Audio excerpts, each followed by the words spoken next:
જય સ્વામિનારાયણ. શું હાલે છે? હો આનંદમાં. હા હમણાં હવે ચલાલાના એના ધક્કા. બરોબર. હમણાં ત્રીજો ધક્કો થયો છે કા? ના ના બરોબર. શું હાલે છે વિદ્યાનગરમાં? વિદ્યાનગર ગમતું નથી ને અહીંયા નોકરી એટલે ત્યાં રહેવું પડે. પણ મને નોકરી રાખી લે તો હું વિદ્યાનગર વહી જાઉં.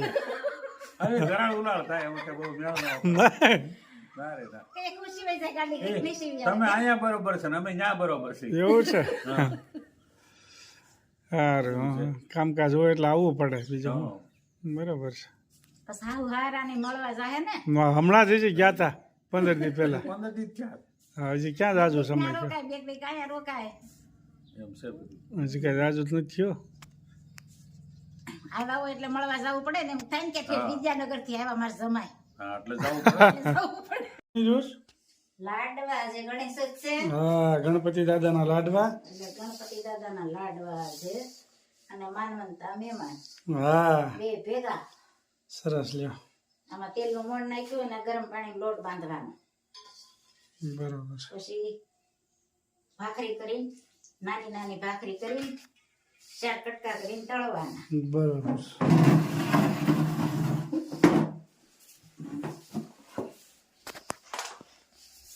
અને થોડોક કડક લોટ બાંધવાનો.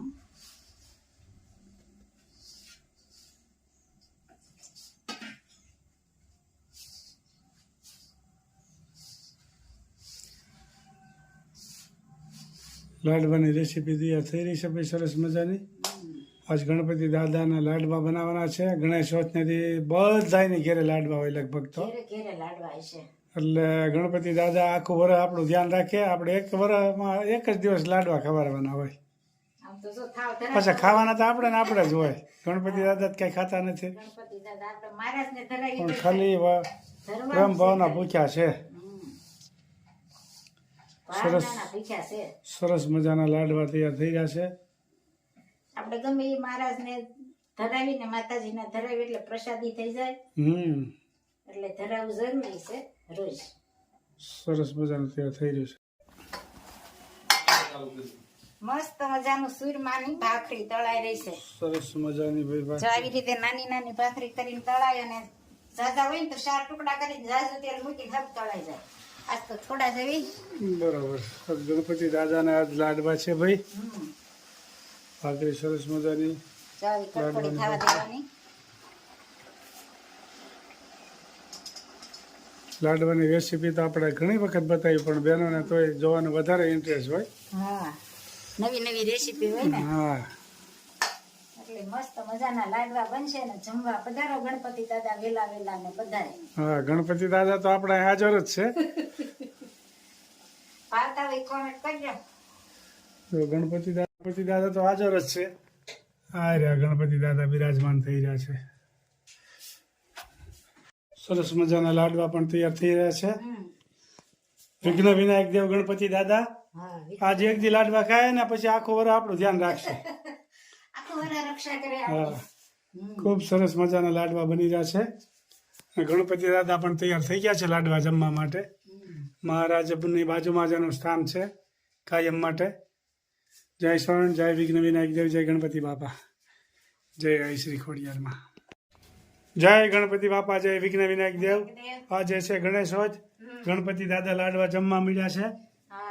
જોરદાર લાડવા ખૂબ સરસ મજાના બન્યા છે. અને પંકજભાઈ પણ દર્શન કરે છે ગણપતિ દાદાના. ત્યાર પછી ગણપતિ દાદાને હું પણ લાડવા જમાડીશ. જય ગણપતિ બાપા, જય વિઘ્ન વિનાયક દેવ. ગણપતિ દાદાને કેવું આવા દરરોજ અમારે ઘરે લાડવા થવા જોઈએ.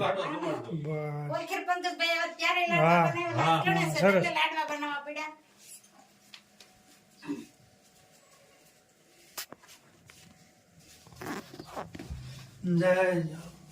જય વિઘ્ન વિનાયક દેવ, જય ગણપતિ બાપા. દરરોજ આવા લાડવા અમને ખવાડતા રહેજો ગણપતિ બાપા. તમારી કૃપાથી ખૂબ સારું છે. જય વિઘ્ન વિનાયક દેવ. જય ગણપતિ બાપા, જય ગણપતિ બાપા. જમણવાર ચાલુ થઈ ગયું છે. સૂર્ય કોકરનું શાક, ભાત, આ દાળ, લાડવા, શ્રીખંડ. કેમ છે પંકજભાઈ? બસ મજા છે.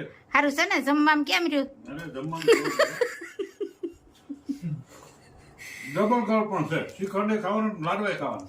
આજ પણ પેલા મેં કીધું શ્રીખંડ કરવું એટલે સવાર મેં દહીં બાંધી દીધું હા, અને પછી તો આ તો કે ગણેશો છે તો લાડવા કરો, બે ચાલુ કર્યું. પછી બે લાડવા કર્યા ને ગણપતિ દાદા નું ખાવું. હા ગણપતિ દાદા ભૂખ્યા રહે ને, ગણેશ હોય તો બધાને ઘરે ઘરે લાડવા હોય, ગણપતિ દાદાને લાડવા જ જોઈએ, બીજું ન હાલે. હા, બે ખાધું. બે ખાવાનું એટલે આજ બે ખાવાનું છે ભાઈ.